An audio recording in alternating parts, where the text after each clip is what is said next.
తెలంగాణ ఆవిర్భావ సంబరాలకు సర్వం సిద్ధమైంది. సికింద్రాబాద్లోని పరేడ్ గ్రౌండ్లో కాసేపట్లో ఆవిర్భావ వేడుకలు ప్రారంభం కానున్నాయి. కాసేపట్లో సీఎం రేవంత్ రెడ్డి జాతీయ పతాకాన్ని ఆవిష్కరించనున్నారు. అనంతరం పోలీసుల గౌరవ వందనం స్వీకరిస్తారు. జిల్లాలో కూడా మంత్రులు జాతీయ పతాకాన్ని ఆవిష్కరిస్తున్నారు.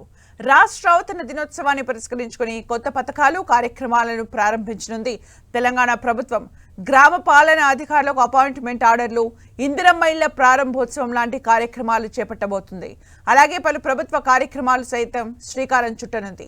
సీఎం రేవంత్ ఓపెన్ టాప్ జీపులో కవాతును పరిశీలిస్తారు. డీజీపీ, పరేడ్ కమాండర్ ముఖ్యమంత్రితో పాటు వెళ్తారు. వేడుకల్లో భాగంగా కంటిజెంట్ల ద్వారా మార్చ్ ఫాస్ట్ చేస్తారు. అనంతరం సీఎం రేవంత్ రెడ్డి ప్రసంగించనున్నారు. అనంతరం 9 మంది ప్రముఖులు, కుటుంబ సభ్యులకు నగదు పురస్కారం ప్రదానం చేయనున్నారు. పరేడ్ గ్రౌండ్ లో నిర్వహించే అవతరణ వేడుకలకు స్పెషల్ గెస్టులు వస్తున్నారు. జపాన్లోని కిటాక్యూషు సిటీ మేయర్ కజుహిసా టకీజీ ప్రతినిధి బృందం వేడుకలకు హాజరు కానుంది.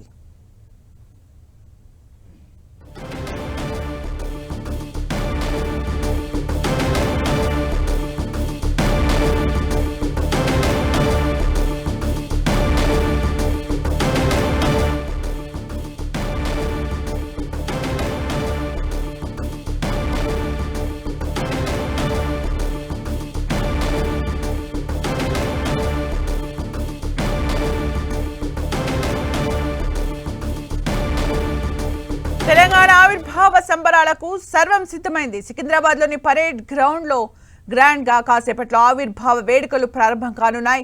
కాసేపట్లో సీఎం రేవంత్ రెడ్డి జాతీయ పతాకాన్ని ఆవిష్కరించనున్నారు. అనంతరం పోలీసుల గౌరవ వందనం స్వీకరిస్తారు.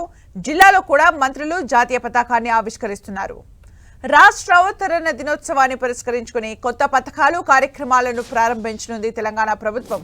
గ్రామ పాలన అధికారులకు అపాయింట్మెంట్ ఆర్డర్లు, ఇందిరమ్మ ఇళ్ల ప్రారంభోత్సవం లాంటి కార్యక్రమాలు చేపట్టబోతుంది.